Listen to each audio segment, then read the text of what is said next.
Labour পাওয়া যাচ্ছে না, চাষের খরচা বেড়ে যাচ্ছে। হ্যাঁ, চাষের খরচা বেড়ে যাওয়ার মধ্যে লেবার একটা তো বড় খরচা। আমরা যদি 1 কেজি খাই, আমরা এটা করি, তাতে আমাদের দেখা যাচ্ছে 3000 লিটার গড়ে কোথাও 5000 লিটার অব্দি 1 কেজি চাল করতে আমাদের জল লাগে। এই জায়গায় আমরা যদি মিলেট জাতীয় চাষ করি, তাহলে সেখানে দেখা যাচ্ছে 600 থেকে 1000।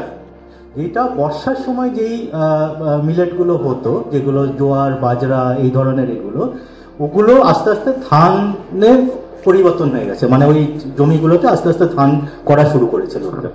ভ্যালু এডিশন যখন আমরা বলি যে আমি ধরুন একটা কিছু আমি পেলাম, মিলেটটা পেলাম, হ্যাঁ ঠিক আছে, মিলেটটা আমরা পেলাম, ওটাকে আমরা গুঁড়ো করলাম, ধরুন ফ্লোর বলি যেটা, হ্যাঁ ঠিক আছে, ওইটা। তো এইখানে আপনি চাল থেকে কি করতে পারেন, আপনি মুড়ি করতে পারেন, আপনি খই করতে পারেন। কিন্তু মিলেটে দেখা গেছে যে মিলেটে এইখানে ভ্যালু এডিশন অপরচুনিটি প্রচুর বেশি। কেন বলছি, আজকে ধরুন আমি একটা রাগির উদাহরণ দিচ্ছি। আমরা বিভিন্ন জায়গায় ইন্ডিয়াতে আমরা করে থাকি এই ধরনের এগুলো, এটা কাজও করি আর স্টাডিও করি। ওখানে দেখা গেছে রাগি যদি আমি বাজারে হোলসেল মার্কেটে যাই, তাহলে 30 থেকে 50 টাকা এইটা মোটামুটি কেজিতে থাকছে, 35 টাকা গড় পড়ে এরকম থাকছে। সেটা যখন আমরা একটু এটা করে ফেললাম, গুঁড়ো করে ফেললাম, একটু প্যাকেট ফর্মে নিয়ে আসলাম, সেটা 70 থেকে 70 টাকা 80 টাকা হয়ে গেল। যেই একটু ব্র্যান্ড লাগিয়ে দিলাম, সেটা হচ্ছে 100-120 টাকা হয়ে যাচ্ছে, ঠিক আছে। এইবার যখন আমরা এটা করছি, যে আবার কেউ বলছে যে অর্গানিক, আপনি যেমন অর্গানিক এটা করছেন, কেউ যখন অর্গানিক বলছে, ওটার আবার 50 টাকা আরো বেশি হয়ে যাচ্ছে।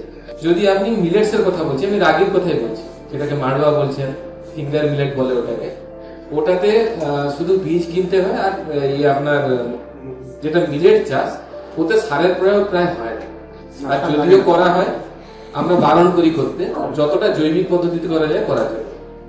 मिलेट की खेती के लिए हमें टूल वगैरह चाहिए, मशीनरी भी नहीं है अभी तो, बिल्कुल भी थ्रेशर नहीं है जिस तरह के थ्रेशर्स चाहिए, तो उसके ऊपर भी एक पॉसिबिलिटी हो सकती है काम करने का, एंटरप्राइज बनाने का, व्यापार शुरू करने का।